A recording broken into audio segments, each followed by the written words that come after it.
तो ब्राह्मणवाद कोई इलीगल शब्द नहीं है, ये वर्णाश्रम व्यवस्था का पोषक एक मानसिकता है। विधानसभा में भी आप ये बात बोले थे तो बहुत आलोचना हुआ था। आलोचना हुआ विधानसभा के अंदर, स्पीकर ने उसका कहा कि इस वर्ड को हटा दिया जाए, और वही डिप्टी सीएम खड़ा होकर कह रहे हैं कि मैं भूमिहार ब्राह्मण हूं, तो उस शब्द को आपने क्यों नहीं हटाया? आपको ब्राह्मणवाद से दिक्कत हो गया, और कोई कह रहा है कि मैं ब्राह्मण हूं, ये आप चिन्हित कर रहे हैं, उसको लिख रहे हैं।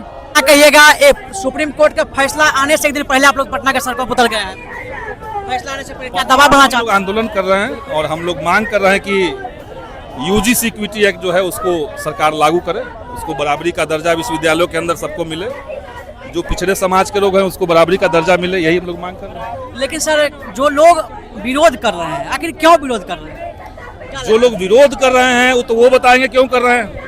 ऐसा लगता है कि किसी को लगता है कि भाई कैंपसों के अंदर जातिगत भेदभाव करना, अपना श्रेष्ठता बोध प्रदर्शित करना उनका जन्मसिद्ध अधिकार है, तो उत्पीड़न किसी का अधिकार नहीं हो सकता। उत्पीड़न एक समस्या है, एक चैलेंज है, उस चैलेंज को रिकॉग्नाइज किया यूजीसी ने रिपोर्ट सरकार को सौंपा, संसदीय पैनल को दिया, सुप्रीम कोर्ट को दिया, उसके आधार पर एक कानून बना। वो लोग कहते हैं, स्वर्ण समाज के लोग, कुछ लोग हैं वो कहते हैं क्या कि अगर यूएससी लागू हो जाता है तो हम लोग अत्याचार होगा। अब ये एक बात तो वो लोग चोर लोग जो हैं वो ये बात कहते हैं कि नहीं कि चोरी का कानून बन गया तो हम कभी भी फंस सकते हैं। अरे अगर आप नहीं उत्पीड़न करेंगे तो आप क्यों फंसेंगे? ऐसा थोड़ी कि वो अंधा कानून होगा कि किसी को उठा लेगा, ऐसा तो नहीं है। अगर कोई गड़बड़ किया, किसी ने जातिगत भेदभाव की, तो किसी ने कोई कंप्लेन करेगा, जांच होगी कि ये मामला है कि नहीं है, उसके बाद ही तो कोई कार्रवाई का रिकमेंडेशन होगा। और वो तो अनुशंसा करने वाली बॉडी है, वो सजा नहीं दे देगी, वो अनुशंसा करेगी।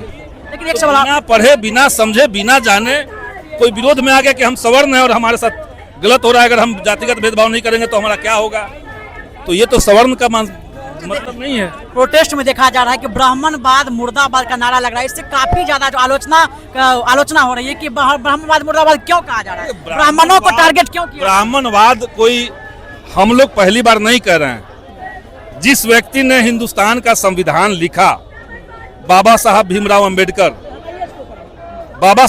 अंबेडकर ने एक किताब लिखी है, जाति का उन्मूलन। उसमें उन्होंने कहा है कि अब तक का भारत का इतिहास और कुछ नहीं है, ब्राह्मणवाद और बुद्धिज्म की संघर्ष का कहानी है। तो ब्राह्मणवाद शब्द इस्तेमाल कर रहे थे ना, तो ब्राह्मणवाद कोई इलीगल शब्द नहीं है, ये वर्णाश्रम व्यवस्था का पोषक एक मानसिकता है। विधानसभा में भी आप ये बात बोले थे तो बहुत आलोचना हुआ था। आलोचना हुआ विधानसभा के अंदर, स्पीकर ने उसका कहा कि इस वर्ड को हटा दिया जाए, और वही डिप्टी सीएम खड़ा होकर कह रहे हैं कि मैं भूमिहार ब्राह्मण हूं, तो उस शब्द को आपने क्यों नहीं हटाया? आपको ब्राह्मणवाद से दिक्कत हो गया, और कोई कह रहा है कि मैं ब्राह्मण हूं, ये आप चिन्हित कर रहे हैं, उसको लिख रहे हैं, तो ये तो उनकी मानसिकता को दिखाता है कि क्या मानसिकता उनका है, कितनी समझदारी है, कितना अंबेडकर को जानते हैं, कितना देश के संविधान को जानते हैं।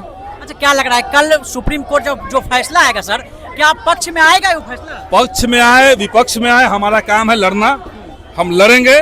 लेकिन हम सरकार को चेतावनी दे रहे हैं आपके चैनल के माध्यम से कि सरकार अगर सामाजिक न्याय को लेकर के रत्ती भर भी गंभीर है तो इसको ऑर्डिनेंस ला करके सुप्रीम कोर्ट के दायरे से बाहर ले जाना चाहिए और देश में कानून बना करके लागू करना चाहिए। चलिए, बहुत बहुत धन्यवाद। देखिए, हमारे साथ जो है पालीगंज के विधायक थे संदीप सौलभ जी, जो बातें उन्होंने कहा कि देखिए लागू जो है यूसी को करना चाहिए, किसी के खिलाफ नहीं है ये, क्योंकि जिस तरह से संदीप सौलभ का कहना था, जो कि पालीगंज का विधायक है। आपने तमाम चीजें सुना, आपका कुछ कहना हमारे कमेंट बॉक्स में करके बताएं।